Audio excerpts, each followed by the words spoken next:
Now, I want to give a quick snapshot before we start our first panel of how I see the world from an SDG perspective.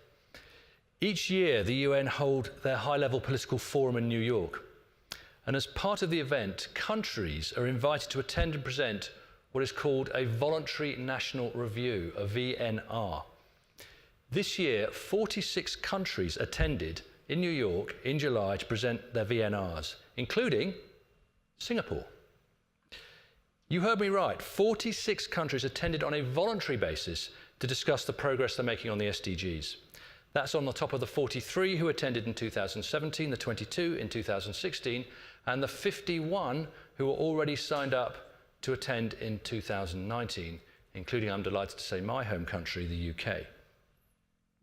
That means that in 4 years, 121 of the 193 countries of the UN will have been and presented a voluntary national review at the UN. That's the government side of the equation.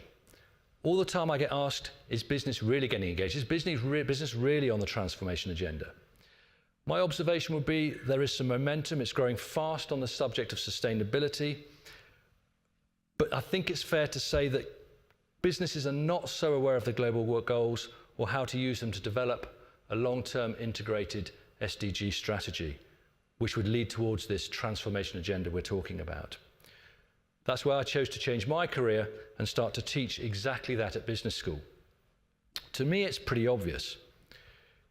If a country government is seeking to achieve the goals, and we've just seen that 121 of them have already been to talk about it, then wouldn't a company operating in that country want to know what the government's trying to do, and so align their strategy with that national ambition? That just seems to be good business sense to me. It gives you the license to operate, the license to have a proper conversation with the government, knowing what they're trying to achieve. But more than that, if the government is to achieve that ambition, it is more than likely it is going to introduce some sort of policy intervention, a subsidy, a penalty, a law, whatever it might be. Having a strategy is on the right side of that policy intervention is also imperative for a business that's going to be successful operating in that country. Avoid the penalties, take advantage of the subsidies. Be on the right side of the regulation. And here's the best bit. All those government presentations of those 121 governments that presented their VNRs at the UN, all of those are publicly available on the UN website. So every company can see what the country has said they are doing in that country. So, we know which SDGs the majority of the countries in the world are focusing on. From there, a company can quickly work out if they are helping or hindering that country achieve its own ambition. And it is just good business sense to set a strategy that helps, not hinders, the government achieve its own ambition. Get your license to operate, be part of the conversation, avoid the penalties, take advantage of the subsidies. Pretty obvious to me. So the starting point is to understand what's going on with the SDGs, what progress is being made. And with that in mind, let's kick off our first session. If I could ask my four panelists to come onto the stage, I'll introduce them when they're here. It's entitled Shaping the World in 2030, Partnerships for SDG Action. And whilst you're making your way to the stage, lady and gents, remember the questions. Remember how to use the app. Go in, press the Q&A, join the Q&A, first session, ask a question. I've got my phone so I can see what you're asking. You can, by the way, also vote on other people's questions. Any order's fine, thank you. You can vote on other people's questions and I can see which ones you're most interested in getting a response to. So please do start asking some questions. We'll come to you in a minute. So I have Pesce Khiang, the chairman of April. I have Elizabeth Boggs Davidsen, senior advisor to the private sector at the UNDP. I have Jim McIlvenny, is the President for Asia Pacific for the Dow Chemical Company, and I have Dante, Chairperson for the UN Working Group on Business and Human Rights. So we have a fantastic panel, business, UN, to talk about what's going on. I've asked each of the speakers to just say a few opening remarks, 5 minutes, no more. Are you all mic'd? Good, no podiums, please. All mic'd, and then we'll have a little bit of a chat, and then we'll come to some questions. Elizabeth, do you want to kick us off? Good morning. Thank you, Malcolm. It's a pleasure to be here. And I'm going to tell you a little bit about what the administrator mentioned is a new initiative of UNDP that's very intentionally trying to accelerate the adoption of the Sustainable Development Goals. But to put that in that context a little bit and to sort of talk about what we call the gap. The UN Conference on Trade and Development has very carefully quantified that there's a 5 to 7 trillion annual gap if we're going to achieve these SDGs by 2030. And we all know in the development world that traditional development assistance can't possibly fill that gap. We also know that private sector investment is shifting very conscientiously into emerging markets. And by 2030, 2/3 of investment will be in developing countries. So since the release of the SDGs, the Sustainable Development Goals, at the end of 2015, there's genuine commitment and convergence around these global goals. Even the largest institutional asset managers are increasingly recognizing the real value of investing in alignment with the SDGs, but they're often really unsure about what is the most effective or efficient way to deploy their resources. So while we speak often of the financing gap, we also need to talk about a technical gap. Currently, there are no real unifying standards, principles, or tools. And what we find with the UNDP throughout the world is that organizations are trying hard to define for themselves what it means to be impact related, to be SDG aligned. And what this really presents is a tremendous opportunity to establish what are global best practices for measuring, for managing, for assuring impact and alignment with the SDGs, and to streamline adoption, to collaborate for solutions, and probably most importantly, to authenticate practices. In April, the administrator of the UNDP announced the launch of a startup out of the executive office, and the intention was to leverage significant volumes of private financing for the achievement of the SDGs. And in September, in connection with the General Assembly, which was only 2 weeks ago, we announced this new startup called Sdg Impact, which is really a platform. This is a UNDP-led initiative that will be working precisely on the technical piece to eliminate some of the barriers that investors are having when they want to align their capital with the Sustainable Development Goals.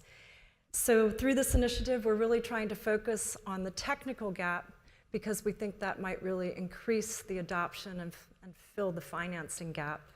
So the mission, we really want to empower investors with the clarity, with the insights, and the tools they need to support and to authenticate their contributions to the Sustainable Development Goals. So UNDP's strength really lies in the fact that the organization is so active in 170 countries. It is truly a global network, but it has very local expertise, particularly when it comes to data on policy and the Sustainable Development Goals. It also has a tremendously well-respected, trusted relationship with governments and local ecosystem actors. So Sdg Impact we've just launched this new initiative. Over the next 12 months, we'll be building out a toolkit. We have 3 pillars that we're working towards. The first is impact management. We're working with a network of standards, ratings, and impact organizations to arrive quite quickly at what we all agree are universally agreed standards. We will be developing an Sdg Impact seal and the accompanying certification training to really verify an enterprise or an investor's alignment with the SDGs. The second pillar is what we call impact intelligence. And here we'll be working to develop country mapping reports on what is SDG enabling investment opportunities across geographies and across sectors. How do we bring to life some of the policy work that the organization does? And then the third pillar is what we call impact facilitation. And here we'll really be working on matchmaking to help investors find, connect with, and invest in local enterprises. So this is a quick snapshot. It's a pleasure to be here. And actually, I look forward to coming back. We have an ambitious year-long sort of work program, so I look forward to coming back 1 year from now to really showing how we are moving the adoption of the Sustainable Development Goals. So thank you, Tony. Great. Sorry, Malcolm. Thanks, Elizabeth. I don't look that much like Tony, I hope. I know. No, you look nothing like Tony. So Elizabeth, just a quick follow-up. You're a relative newbie to the UNDP. Is there anything you've seen from the 170 countries, the 70,000 people, is there anything you've seen going on that could be used in a different way or that could be amplified in some way? Yes, I am new to UNDP. I was invited to join the organization in April. But what's remarkable about UNDP, and I think it's sort of a secret asset, is the organization works quite carefully with governments to mainstream, to prioritize, to accelerate the policy agenda around the Sustainable Development Goals. And this is a pretty sophisticated conversation that uses analysis and tools on risk and assessment. And a lot of baseline data and information is collected. And so part of our job in the country mapping, what we're calling, and the impact intelligence, is to really bring this data to life. How can we put this to work so that we can help investors understand how they can invest more systematically in the Sustainable Development Goals? So one thing that's been quite interesting for me is to just understand how rich and interesting the data and information of this institution is and how we can bring that to an investor-facing audience. Is that data going to be made public? That will be made. We're working on country mapping reports for UNDP countries. We're starting with 5 in the next year, and we'll be continuing to move on this. Great, thank you. Khiang from April. Yes. Some opening comments, sir? Some of the things said this morning kind of describes the situation April was in prior to the launch of SDGs. Let me elaborate. April is a pulp and paper company, one of the companies in the RG group, and we have been operating with the purpose of improving lives by managing resource sustainably. We do that through what we call the 5C principles. We must do good for the community, good for the country, good for the climate, good for customer. Only then would it be good for the company. What does doing good for the community means? Our focus has been done through what we call the 3 E's, right? With the focus on alleviating poverty in the community in and around our area of operations. We do that through education by giving scholarships, close to about 17,000 scholarships already, to students in the area at primary school level, secondary, as well as tertiary level. We help upgrade the schools' infrastructure. We even help upskill the teachers, teaching skill and the principal leadership skills. We do also enhancement, the 2nd E, right? We bring in villagers, people in a community who wants to set up a SME. We give them the skills training, we mentor them. And today, close to 240 of them are our suppliers and contractors. That way, we benefit them as well. In the area of enhancement, the 3rd E's, we help villagers access clean water, electricity, and even fresh air. Let me elaborate, fresh air, right? I mean, Singaporeans, we have the issue of haze. It's the same problem in Indonesia. So 2013, we started a program called the Fire-Free Village Program. The villagers before that were using fires to clear their land, right? Because they have no other alternative. In this Fire-Free Village Program, we actually help provide mechanical means as an alternative for them to clear their land. On top of that, we actually provide incentives, US $10,000 for them, for community development projects, if they are fire-free during the dry season. And that program started in 2013, has been fairly successful in the communities around us. We scale it up to the extent that even in 2015, it was the worst year in El Nino season in Indonesia, and our areas were relatively fire-free. So that is the 3 E's. In terms of doing good for the climate, we made a public commitment that for every hectare of plantation we have, we will have 1 hectare of conservation areas. Today, we are about 0.83. That means for 480,000 hectares of plantation we have 400,000 hectares of conservation area. The largest single piece is about 150,000 hectares. That's about twice the size of Singapore in one piece.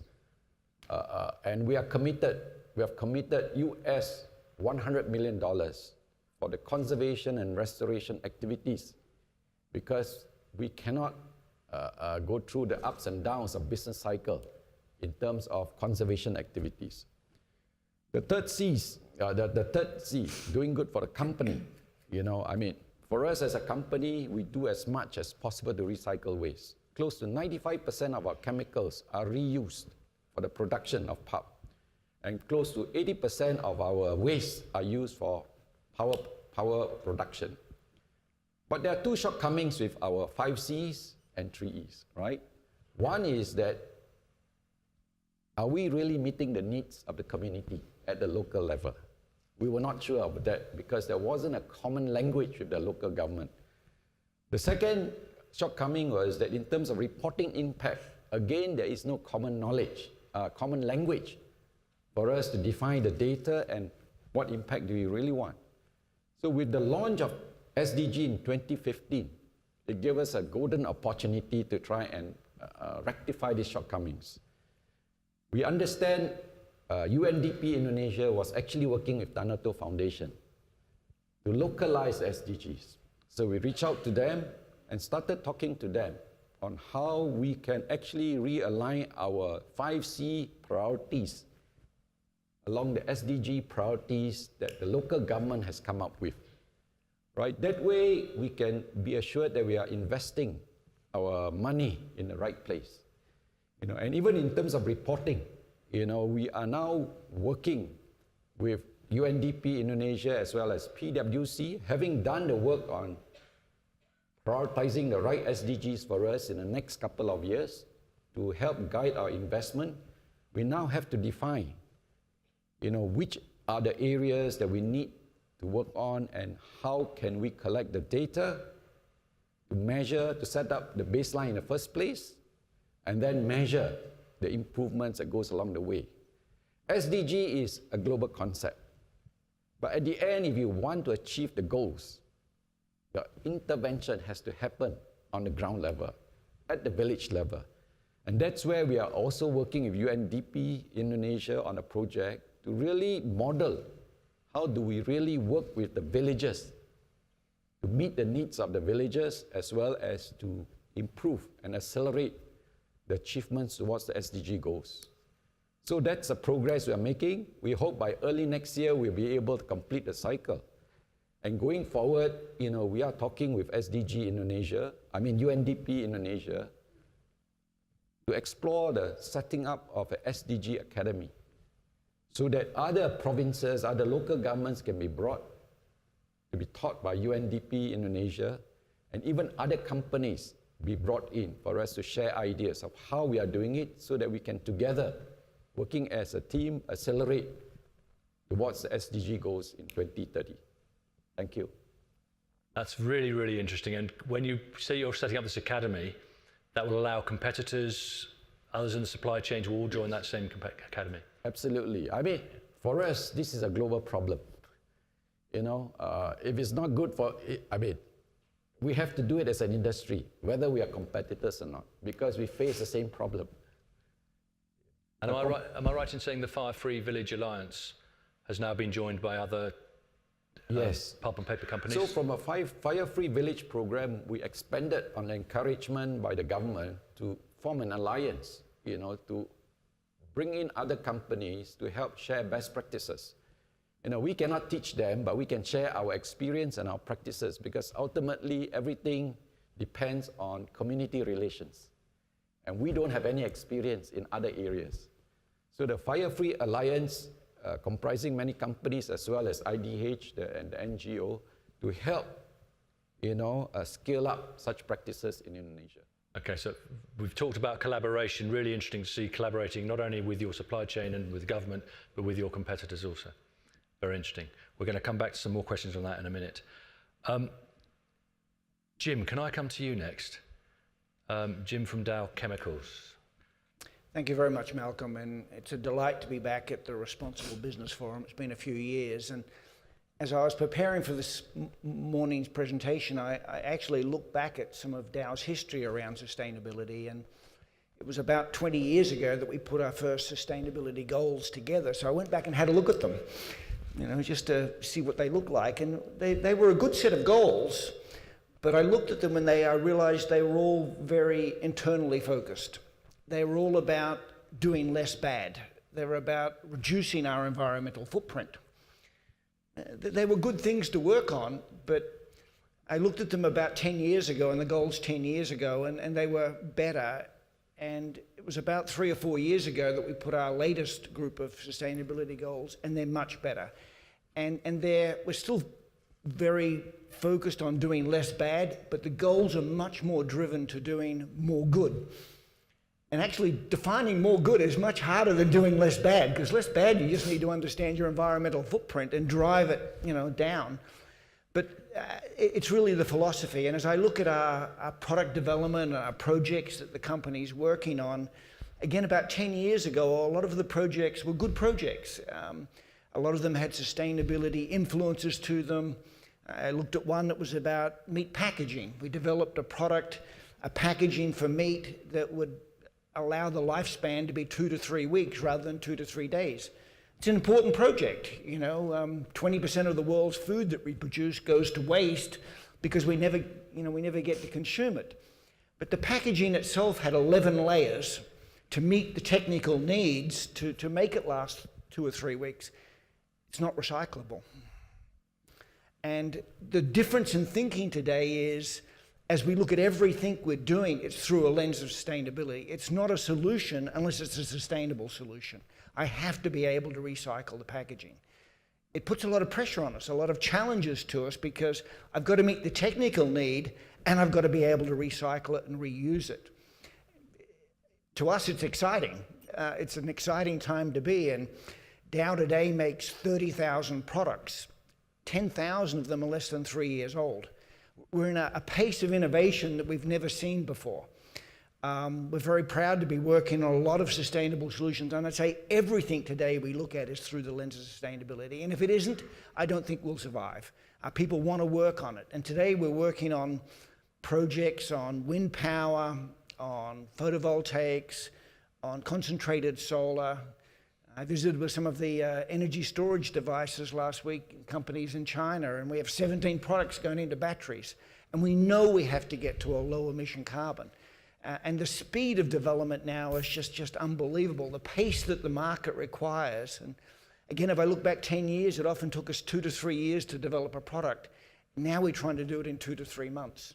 But to us, it's a very exciting time to be a material science company. And we believe as industry that we're absolutely critical to achieve these goals. Innovation comes through industry. It doesn't come through government.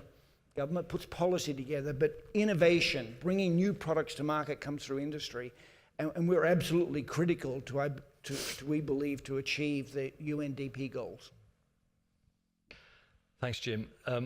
Fantastic stories using SDGs to identify opportunity.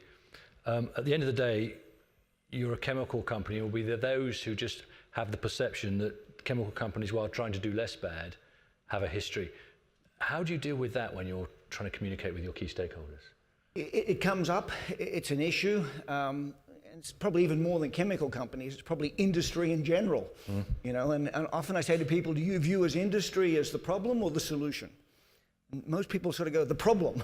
I go, we are a problem. All of us, have a improvement to make in our own selves, our own companies, but we believe we're part of the solution. And we believe we're a very important part of the solution. And we believe that there should be zero waste going into the ocean. We believe that we should get to zero emissions.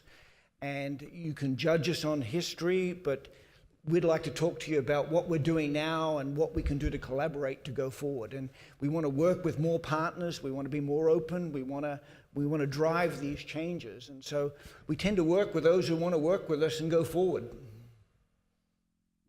Okay, work in collaboration with those who want to work with us.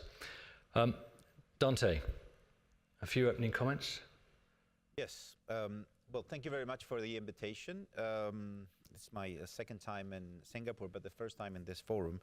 I'm from Chile in South America, and I'm one of the 5 custodians of what is known as the Guiding Principles on Business and Human Rights, unanimously approved by the Human Rights Council, so the governments, in the year 2011. And our mandate is to get them in practice, to get them embedded in public policy and frameworks, and to be used and provide those lens to reinforce prevention regarding human rights impacts that ultimately have an impact on business sustainability. So that's where I start from. From the SDG angle, the good news of the SDG, especially Goal 17, is there is a call for a new alliance for sustainability, which recognizes that business has been always part of the problem, but it should be and has to be part of the solution. There is no sustainable development without responsible business conduct, and business has to be part of the solution with governments, with civil society. That's one very important thing. The second thing to say is that human rights is cross-cutting to the SDGs.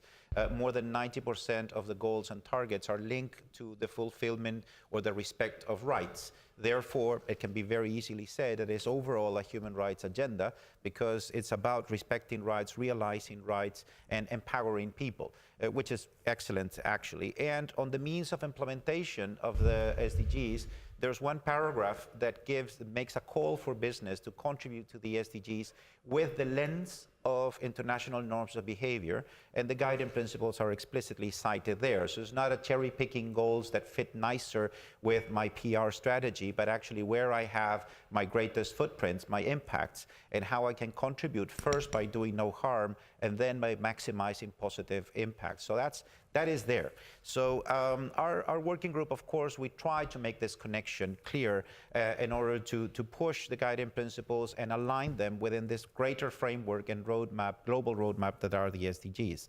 The guiding principles also speak about one thing that is quite relevant, that business don't work in isolation from governments, and we need frameworks, we need policy coherence, we need guidance, we need an ecosystem in where sustainability can be possible. For example, corruption, for example, competency, for example, long-term planning. So a number of elements are where we need the government on the same side, but also the states are economic actors, and actually among the 500 larger companies in the world, 24% are state-owned. And the largest single supply chains in every country of the world are the public procurement supply chain. And then you have all the regulated sectors, and you have the investment banks that are also state control. So there's a lot of interaction with the government. So when we talk about business and human rights, actually pillar 1 is the role of governments regarding allowing business and human rights to actually happen, but also practice in first person.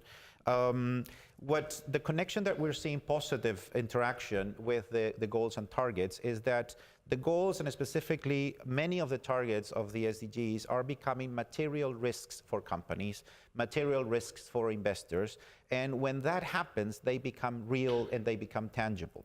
Before that, if it's only on the opportunity side, that is almost irrelevant from the angle of an investor, investor relations, strategy, compliance, etc. But when the goals and targets are linked to material risks, then they become real material for the company, for their strategy, for the attraction of investment, for the business relations, etc. And we're seeing more and more of that, which is quite positive. The good news then is that doing the right thing from our angle, respecting human rights, is also the smart thing to do. And evidence suggests more and more that that is a fact. So we're looking all the time for evidence that can support our claim that doing the right thing is the smart thing to do. What is the evidence in Asia? There are 600 companies in Asia already evaluated for Dow Jones Sustainability Indices.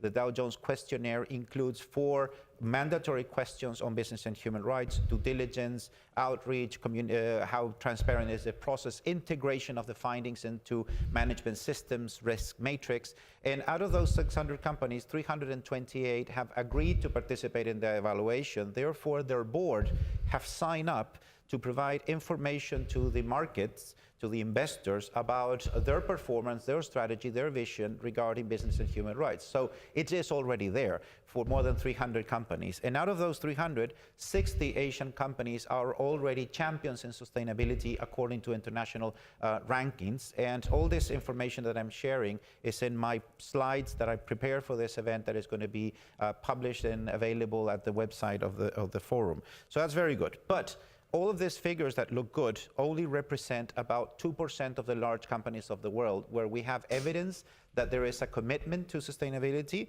in one way or another, with first doing no harm, of course, the Dow approach, and then going into maximizing positive impact. So where the challenges are? The challenges are from government, policy coherence. What governments sign in one hand, SDGs, nice thing, then it's not connected where it matters, where the money is. Export-oriented public policies, competitiveness, attraction of investment, state-owned enterprises, export credits, etc. So all the functions in government related with money somehow are disconnected with the good doing or the SDGs or the business and human rights agenda, etc. There's a significant disconnection there around policy coherence. And the second big challenge is the speed and scale. We have reached a pioneer level with companies trying to do the right thing. It's also in their interest to do it, which is very good news. So there's a business case for it, which is nice and good to have it on board. But we are in this small pocket of pioneers, and we need to move into scale.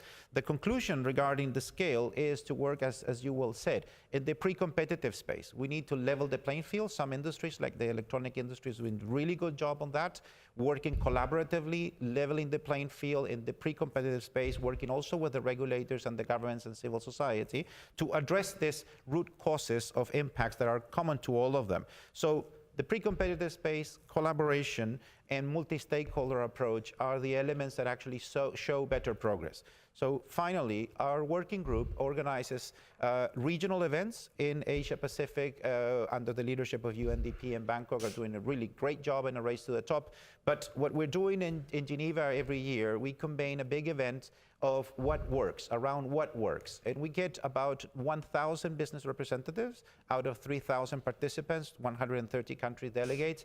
And it's mostly about actually how we learn from each other and actually how can we address the challenges in a collaborative approach, basically under social dialogue format, all in the same room, business, government, civil society, looking forward from what works.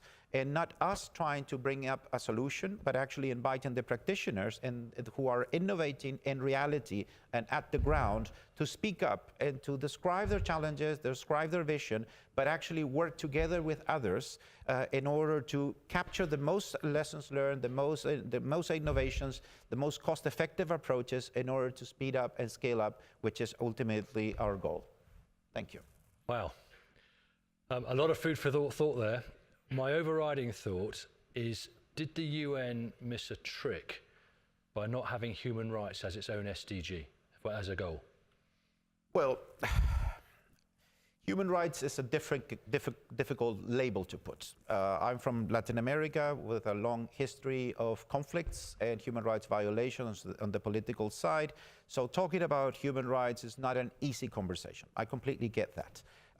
So there was a lot of push from the Office of the High Commissioner and many advocates in this field of human rights to put more specific language on human rights across the goals and targets. We failed on that. There was no consensus on it, and of course a consensus building requires compromises. The compromise was to put in the introduction that human rights is cross-cutting, and more than 90% of the targets are clearly linked to the fulfillment of rights. Therefore, human rights is inside. And then at the very last minute on the means of implementation, a paragraph was added making a call for business to look at the SDG agenda from the angle of business with the lens of international norms of behavior. Two were mentioned explicitly, ILO, Tripartite Declaration for NMEs, and the Guiding Principles on Human Rights. So from having that said, yes, the language of human rights is not explicit in the 17 goals and targets, but it is there all over, and it's just to read the introduction to the SDGs and the means of implementation, and of course the connection is crystal clear. The problem is that there's a tendency to run to check the goals and the targets, not reading the whole package and what was agreed from the introduction and from the means of implementation. There we have, let's say, a gap of understanding what was actually agreed upon and not just run into a cherry-picking approach, which is a little bit problematic, and we see that often from governments and from business. So if you read the context, achieve the targets, in theory, you achieve the human rights outcome. Yes, you should. Perfect, thank you. Now, you raised a couple of questions there, which I'm going to throw back to the other three, if that's all right. The first was, you said, opportunity is almost irrelevant to investors. It's about managing risk. That must be relevant to all three of you in some way or other, either because you're actively engaging with investors or because you have investors interested in your company. Any of you want to react to that comment? And perhaps I can clarify the point a bit, if Go you on. allow me. What investors say, and what we say actually from the working group, the opportunities are obvious to be grasped. If a company doesn't understand the opportunities and a company don't take advantage of the opportunities and maximize the opportunities, it's just lack of intelligence almost, because it's obvious that you should go after the opportunities. The issue from a risk management perspective is how much you understand your challenges, how well you understand your context, how well you understand your supply chain, and how well you envision and anticipate the future. And if you're only good in grasping short-term opportunities, but you're not good in understanding your context and your long-term context, then actually those risks are going to pop up and are going to put you in a situation that those opportunities will not last. And so from the SDG perspective, the call of caution is, yes, the opportunities, but first identify your impacts. Conduct a due diligence assessment, identify your impacts, work on your impacts, and you will find both risk mitigation, avoidance, and opportunities, but not only opportunities. Well, from a business perspective, I mean, pulp and paper mill is easily a $5 billion asset.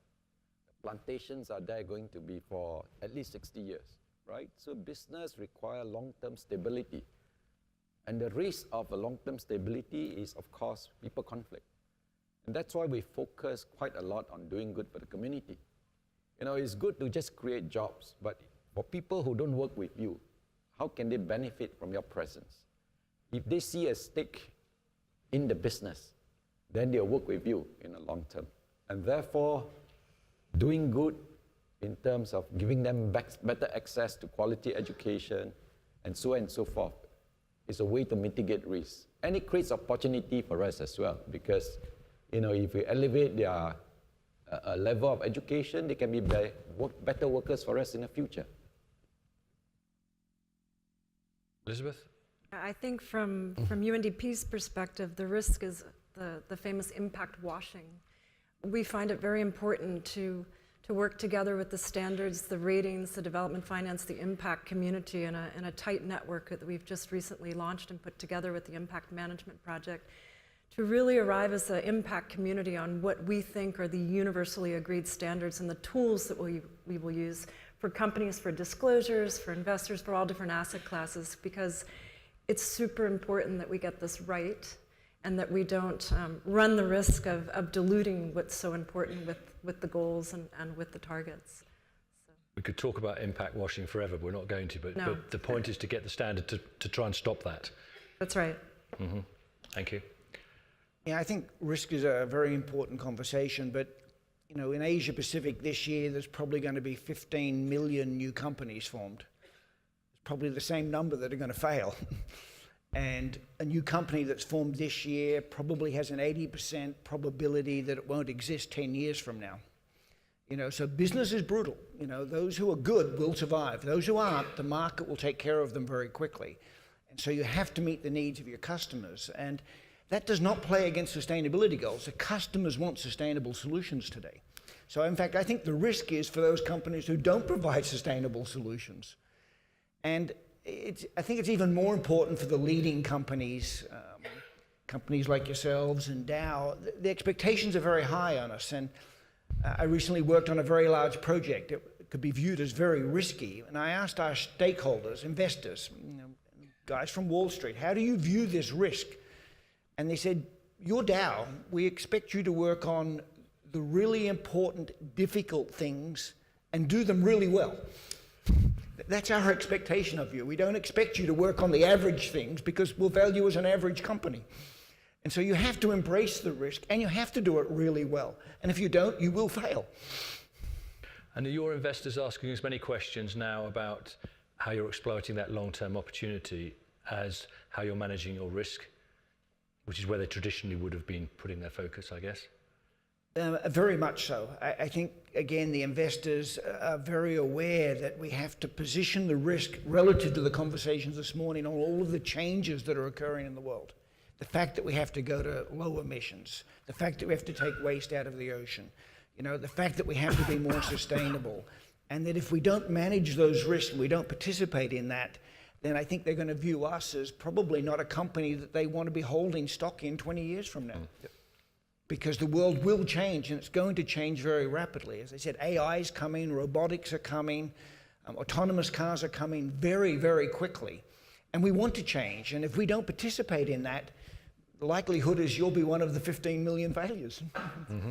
So to the challenge that Dante was talking about, that they are looking for the evidence, the business evidence that doing the right thing is actually good for business. Have you got a good story you could give, Dante, about in terms of by doing the right thing, it's actually really good for your business?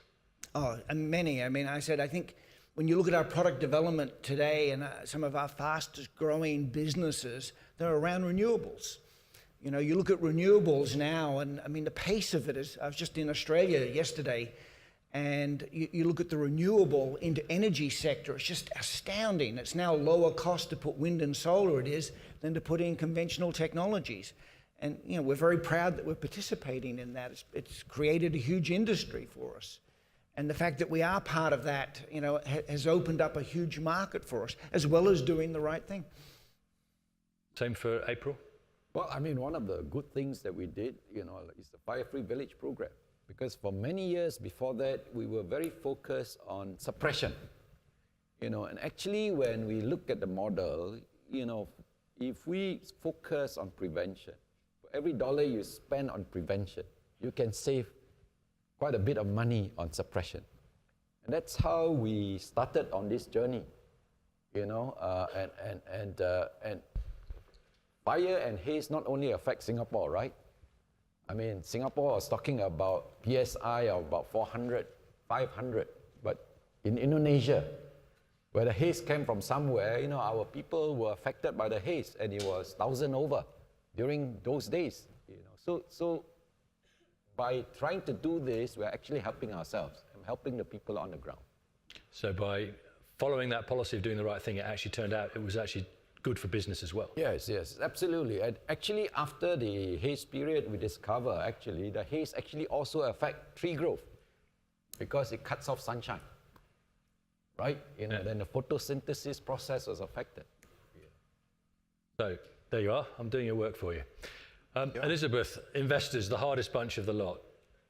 They say they want to be investing and doing the right thing, but they need their financial return. Have you started to do any work or looking at how investing in doing the right thing, in Dante's words, can lead to superior or at least equivalent financial returns? I think there's a huge interest right now in not just looking at risk and return, but also bringing impact into that conversation. Mm-hmm. And I think that's sort of the challenge and the opportunity now with the investor community.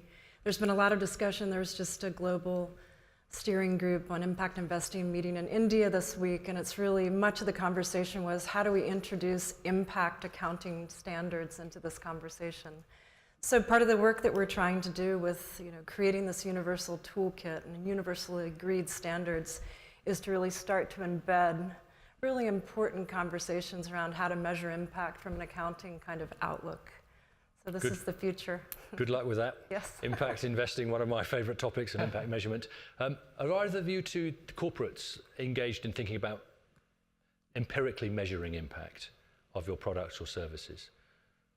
Well, I mean, this is a very difficult topic, right? I mean, and actually what UNDP is doing in terms of setting giving the tools and setting the right template is the right thing to do, because then you have a common framework to talk with the local government, you know, to talk with your other stakeholders. I mean, we grapple with this through in our projects with PwC. You know, how do we prioritize SDGs? How do we measure the impact? You know, what is the impact pathway, and so on and so forth. You know, and that's something that's still ongoing for us. So we are looking forward to this tool. Good. So we've got Tim Moan. Is Tim in the audience already? Yeah, Tim Moan's going to be speaking to us later from GRI. Tim, we might ask you to cover 2 minutes on impact measurement. Thank you.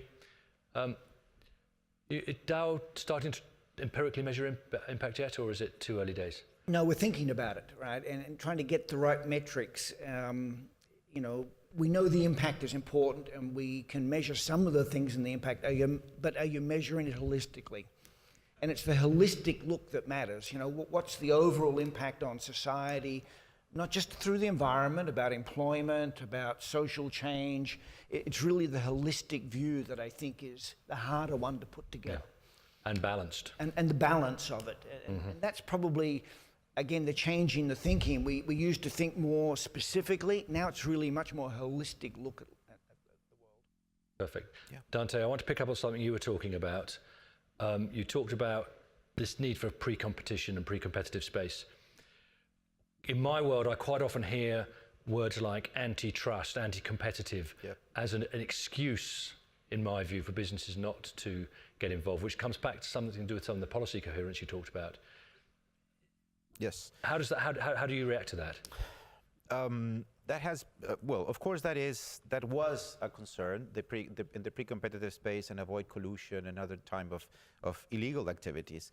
There are a few governments that are actually putting together, governments and countries, I'll say, what the Dutch call covenants, the Swedish call it Sweden Inc., which is an approach to work together, business, private sector, business state-owned, the government and civil society, and leveling the playing field in the pre-competitive space. So basically, they they thought about WTO and other potential challengers to this approach to work collaboratively within industries, for example, like yours, the Responsible Business Alliance on the electronic industry, etc.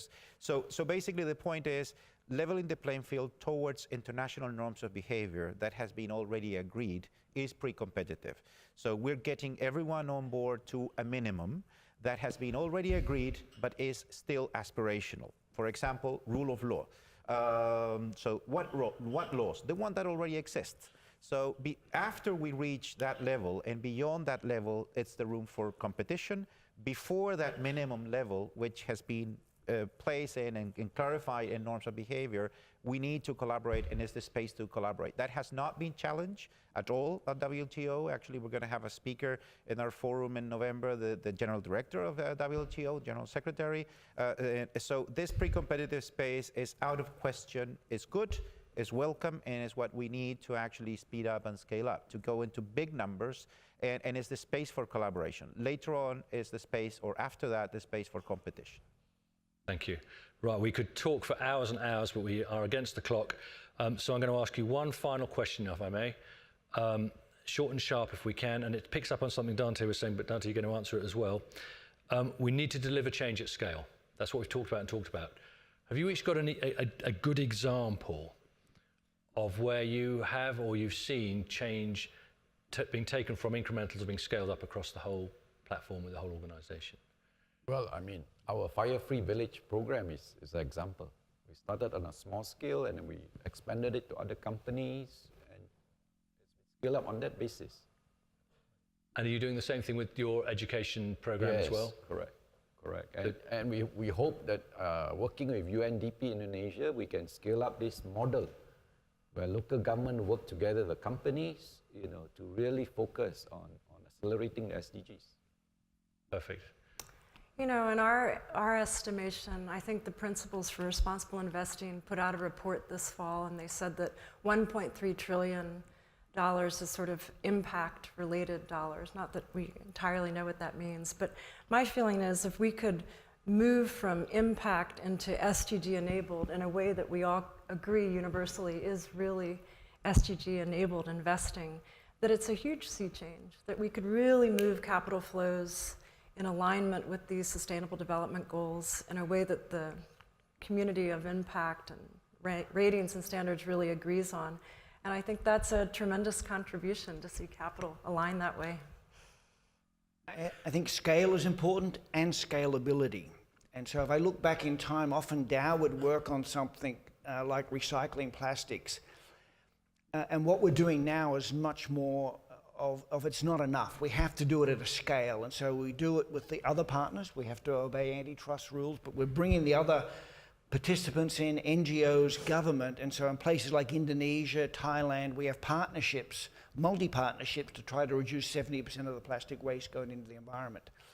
And that brings scale if you want to really solve the problem. You can't do it as any individual corporation. You have to do that, and then it must be scalable. So that even though you do it there, how can I quickly bring that around the world to the others so I can scale the solution to really make an impact? And Dante? Our annual forum in Geneva has, for the previous 6 years, have been mostly on the abstraction of doing the right thing. So the guiding principles, business and human rights, the global governance, etc. And we made a call every year for submissions for sessions to be self-organized by the different stakeholders. So the last 2 years we got 160 and 160 submissions. This year we labeled the forum on what works.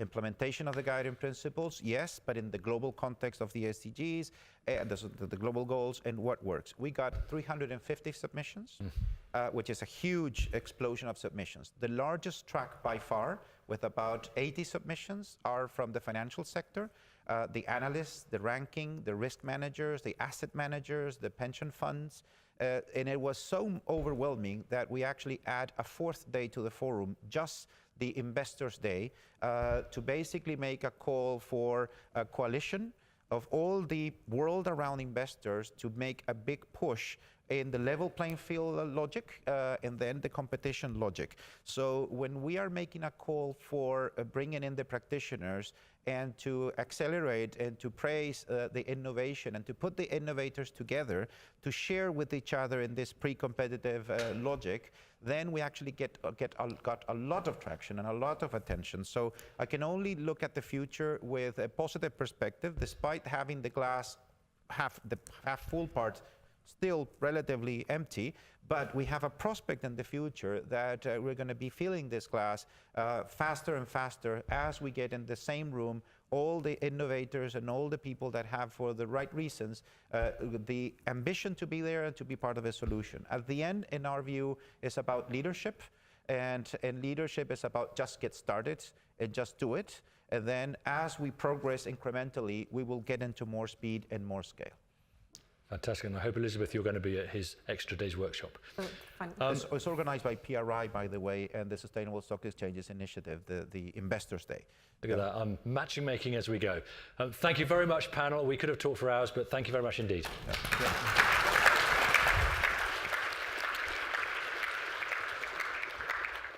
Thank you.